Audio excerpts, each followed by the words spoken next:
saya nak menjemput untuk kita sama-sama hadir dan memeriahkan program Bagan Pinang Neon Walk yang akan dilaksanakan pada 6 hari bulan Disember tahun 2025 jam 8 malam bertempat di sini. Taman ataupun Padang Awam, Taman Intan Perdana. Pelbagai hadiah menarik yang akan boleh dimenangi. Contohnya seperti family cergas, family pakaian tercantik, family pakaian sedondon. Ada juga cabutan-cabutan bertuah yang amat hebat. Contohnya seperti yang paling utama, 2 motosikal elektrik yang boleh dimenangi oleh sesiapa saja yang menyertai Fun Walk ini. Penyertaan boleh klik di Google Form ataupun di link di bawah.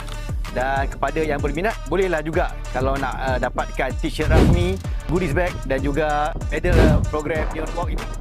Tapi pada harga RM38, boleh klik di link di bawah. Kita jumpa pada 6 hari bulan nanti, Bagan Pinang Neon Walk, sama-sama kita meriahkan.